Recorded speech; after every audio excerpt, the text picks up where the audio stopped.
What's up guys? It's Amy and welcome back to my channel.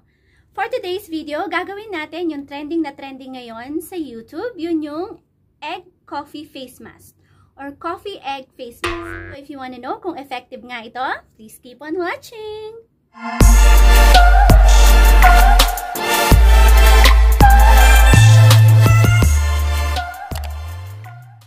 Dami-dami kong napapanood sa YouTube ngayon na gumagawa nito, and for today, susubukan nga natin siya kung talagang effective nga siya.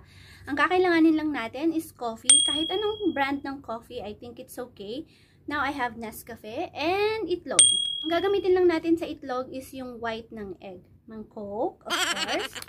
Kailangan din natin ng brush, ng spoon or measuring spoon. Okay, so uunahin natin gawin is yung egg. Paghihiwalayin natin yung dilaw niya at yung puti niya.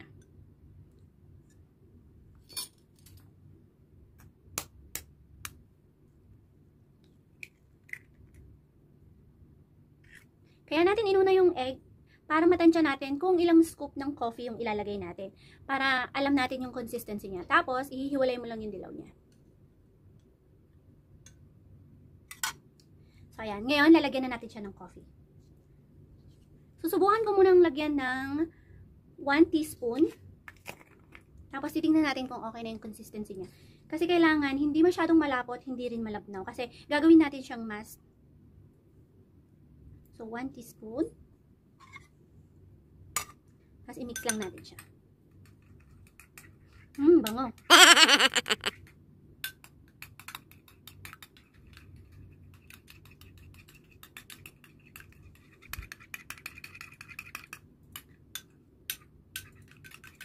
Parang kulang pa yung coffee ko, so dadagdagan ko pa ng half teaspoon. Yan. Tapos mix natin ulit. So alam naman natin guys kung anong benefit na makukuha natin sa egg. Nakaka-tighten siya ng pores at makakapagbigay siya ng glowy, clear skin. Ngayon yung coffee naman is may anti-aging factor siya. Tapos meron siyang B3 complex na pwedeng anti-cancer, skin cancer. Yan. Kaya yung magiging itsura niya. So, pag feeling mo okay na siya, then, let's start. Umpisahan na natin. Ito na yung brush na gagamitin ko.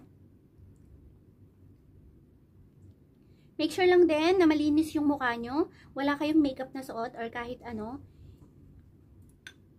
Para direktang ma-apply yung mixture sa face nyo. Umpisahan natin siya sa pisngi. Malamig. Malamig siya kasi yung egg ko nasa ref.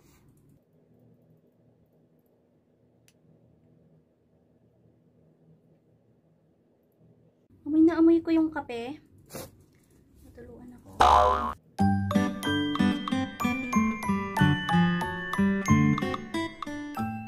Parang feeling ko mas madali pag gagamitin natin yung fingers natin. Pero, sige, panindigan ko na tong brush na to.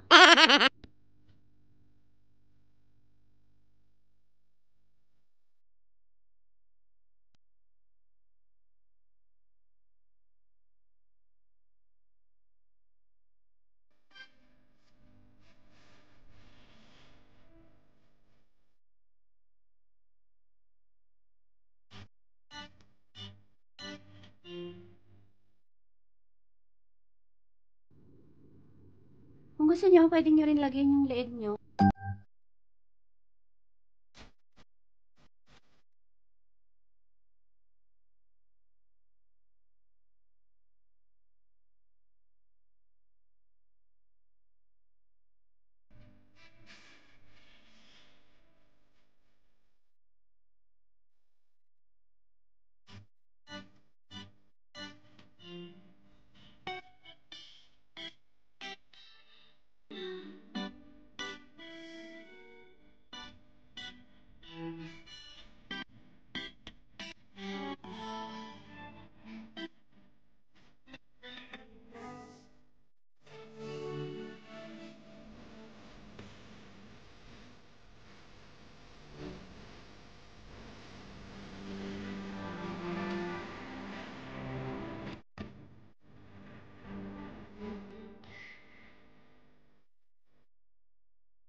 once na nalagyan nyo na yung buong mukha nyo, hayaan nyo lang siyang matuyo. Magiging para siyang matigas kasi nga egg yung ginamit natin.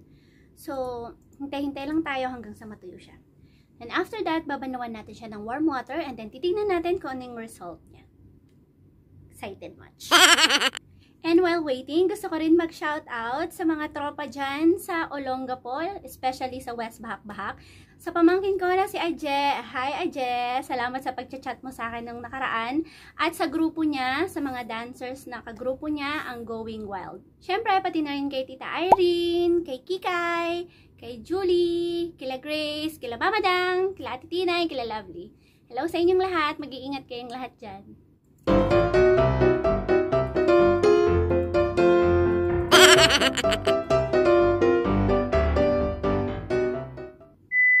So guys, after 10 minutes, binanlawan ko na siya ng warm water, tapos nagsabon lang din ako ng mild soap. And yung feeling niya is parang tight nga yung face ko and parang nag-dry siya ng konti. Since yung egg kasi is nakaka-eliminate ng oily skin. So I suggest kung dry yung skin nyo, yun siyang gagawin ng mas madalas. So like once a week it's fine para hindi masobrahan ng pagka-dry yung face nyo. And look, see? Medyo glowing ngayon yung face ko. Lalo na yung taas ng ilong ko. Maganda siya in fairness. And maganda pa sa egg is nakaka-eliminate kasi siya ng blackheads and nare-remove yung excess oil and dirt ng face mo. While sa coffee naman, anti-aging kasi ang coffee and at the same time, meron siyang vitamin B3 na anti-skin cancer. Isa pa sa kagandahan ng coffee is nagtitreat siya ng acne and dark circles. So, talagang the best siyang gamitin, all natural at mura pa.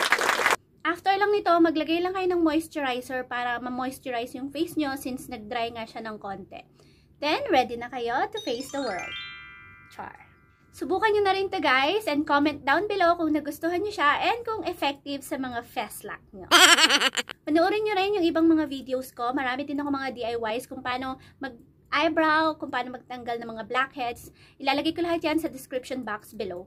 Thank you so much for watching guys. Please don't forget to give this video a big thumbs up, share, and subscribe. Magkita-kita tayo sa susunod kong video. Thank you! Bye!